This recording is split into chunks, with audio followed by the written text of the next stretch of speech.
buen día, ¿cómo te va? Un buen día para ti, Steph, y para quienes nos acompañan a esta hora de la mañana. El gobierno ya tiene listas las reformas laborales que buscan mantener el empleo y reactivar la economía. Se propondrá que las empresas que se declaren en paro parcial puedan reducir las jornadas de trabajo siempre y cuando haya un acuerdo entre empleadores y trabajadores. ¿Qué tanta acogida desde la perspectiva empresarial tendría una iniciativa de este tipo? Es lo que le preguntamos al ingeniero Patricio Alarcón, presidente de la Cámara de Comercio de Quito. Muy buenos días. Buenos días, Lenin. En este momento todos tenemos que poner el hombro para poder salvar o crear nuevas fuentes de empleo. Todas las propuestas pueden ser válidas siempre y cuando nos sentemos a conversar con el sector de los trabajadores. El país en este momento no ha logrado, el gobierno en 9 años, no ha logrado insertar a 3.900.000 personas a un trabajo formal. En este momento, más de 350.000 personas no cuentan con un trabajo o están totalmente o están desempleados dentro de los 3.900.000 personas que no cuentan con su trabajo. Sin embargo, ingeniero, sin embargo, ya los empleadores, ya los trabajadores han dicho que no estarían de acuerdo con una medida de ese tipo, tampoco con que se recorten sus horas de trabajo, que es inconstitucional, que sería caer en prohibiciones que constan en la ley y en la Constitución. Mire, y el tema del trabajo parcial, sí hay que revisarlo, es un tema muy complejo, el paro parcial, porque tiene que ponerse de acuerdo no solo el empleador y el empleado, pero también tendría que intervenir el Ministerio de Trabajo. Ponerse de acuerdo entre 3 partes es muy difícil, pero puede ser una medida que ayudaría a salvar empleo.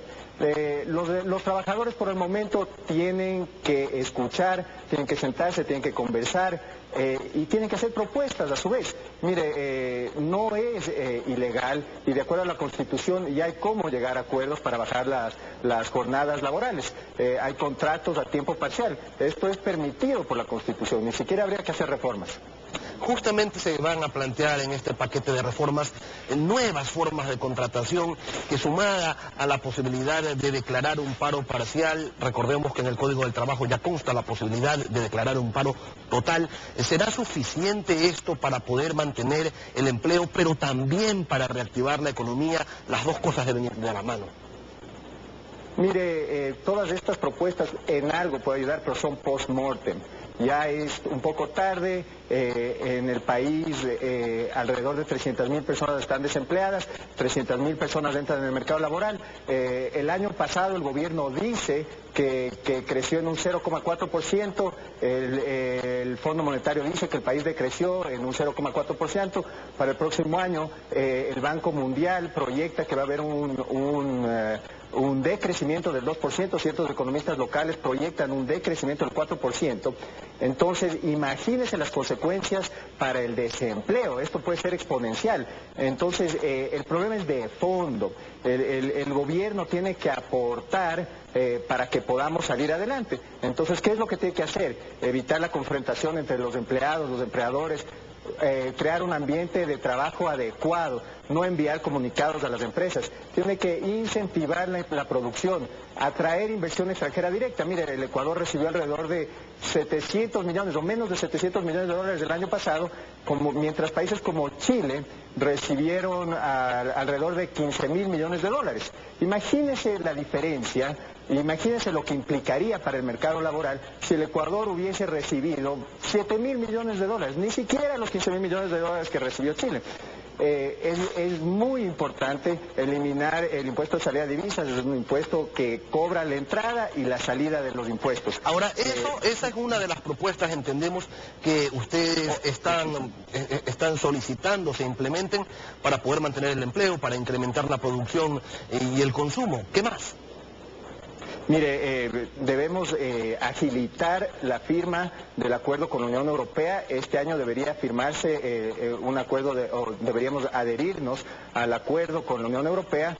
Es sumamente importante porque representan el 14% de nuestras exportaciones. Debemos adherirnos a la Alianza del Pacífico para poder llegar a firmar un tratado de libre comercio con los Estados Unidos. Los Estados Unidos representan el 42% de nuestras exportaciones, es nuestro socio natural. Por distancia, nuestros productos son apetecidos, podemos vender cacao, podemos vender banano. Ahora, eso por el lado del gobierno, sí, esas son decisiones que le competen al gobierno, pero ¿qué pueden hacer los empresarios para contribuir también a esta situación? Mire, el gobierno puede tomar muchas más decisiones. Los empresarios, ¿qué hacer? Los empresarios tenemos que defender el empleo hasta las últimas consecuencias. Un empleado capacitado, un empleado contento es invaluable para una operación. Los empresarios tenemos que ser austeros, tenemos que innovar, tenemos que buscar eficiencias, mantener los inventarios bajos, mantener al día las cuotas por cobrar, buscar eficiencias logísticas, buscar canales de distribución, buscar nuevos mercados. Pero ustedes le están pidiendo al gobierno muchas cosas, entre ellas, por ejemplo, una reingeniería tributaria. El presidente de la República les ha dicho que no tienen por qué solicitar que se reduzcan impuestos, que en este gobierno no se han incrementado, que todo lo contrario, se han ido eliminando. Usted me está diciendo que los empresarios tienen que ser austeros, que tienen que cambiar ciertos comportamientos que no los han tenido en estos últimos años, porque el boom petrolero no solamente benefició al régimen, también benefició al sector empresarial. Ese cambio de actitud de lado y lado, ¿es factible en la realidad? Mire, el empresario ha sido eficiente. Es cierto que había una bonanza, es cierto que el sector productivo ha ganado, pero es que ha sido justamente eficiente. Eso está claro, y el gobierno también debe aportar de la misma manera. Así como nosotros recomendamos a nuestros afiliados que sean austeros, que no tengan gastos suntuosos, el gobierno debería hacer lo mismo.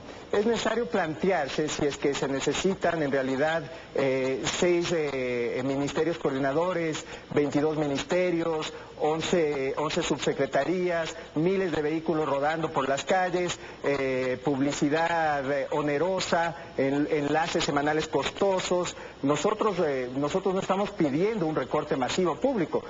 Sabemos que los médicos tienen que estar en los hospitales, los profesores tienen que estar en las aulas y la policía tiene que estar en la calle, eso está claro, pero el gobierno tiene mucho por hacer en cuanto al ahorro.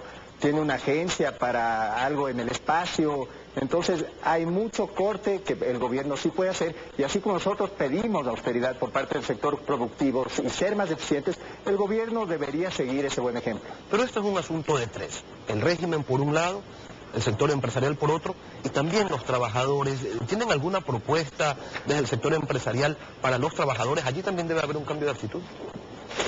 Sí, definitivamente, Lenin. Los trabajadores tienen que dejar a un lado la confrontación.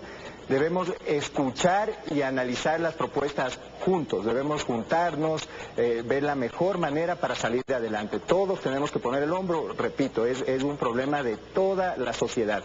Deben comprender que en este momento necesitamos compartir los recursos. La repartición laboral lamentablemente tiene que darse de alguna manera u otra. Esto se ha dado en otras partes del mundo. Me parece que en Dinamarca, cuando bajaron las horas laborales, se pusieron de acuerdo todos los trabajadores, trabajaron menos horas. Claro que en Dinamarca había algo de ahorro para poder subsidiar la diferencia del sueldo. Aquí en el Ecuador no tenemos esa suerte. Ahora, también... Sí, continúa. También deben preocuparse los trabajadores un poco más por la empresa y ser más productivos. Si hacen más trabajo en menos horas, todos ganamos. Más trabajo en menos horas, pero eso significa que no están siendo eficientes. Siempre se puede ser más eficiente, René. Ahora, dígame una cosa, usted me habla de ponerse de acuerdo entre tres. Sin embargo, tenemos el claro ejemplo, año tras año, al finalizar cada periodo, que precisamente lo que no pueden es ponerse de acuerdo en temas como el del incremento salarial. ¿Por qué ahora sí tendría que ser distinto? ¿Por qué? Porque estamos viviendo una época de crisis. O mantenemos el empleo o se empeora la situación. Es tan simple como eso. Ahora, ustedes desde la Cámara de Comercio de Quito, ¿cuántos empleos han logrado determinar que se han perdido entre sus afiliados? Mire, entre mis afiliados yo tengo ejemplos que han recortado desde el 20 hasta el 50% de la nómina. Hay diferentes casos, no lo tengo cuantificado, sin embargo, solo el año pasado en el Ecuador se perdieron 80.000 plazas de trabajo. ¿Y cómo están los diálogos con el régimen? ¿Cómo están los diálogos con los trabajadores? Tenemos entendido que el próximo lunes se sentarán en una misma mesa. Con el comité empresarial está haciendo una propuesta dentro de las reformas laborales que está planteando el gobierno. Hay 6 puntos. Vamos a tratar de que se nos escuche. Lamentablemente, en varias ocasiones... Pero siempre se los escucha, siempre desde el lado gubernamental se los escucha, se los recibe, ustedes van, presentan sus planteamientos y al final de cuentas se hace lo que desde Carondelet ya viene definido. Sí, exactamente. A ratos perdemos el tiempo. Un claro ejemplo fue en la Ley de Alianzas Públicas Privadas. Hicimos propuestas y no se aceptó propuesta alguna. ¿Tiene la esperanza, la expectativa de que el anuncio de volver a remitir la Ley de herencias y de plusvalía se quede solamente en eso, en una amenaza?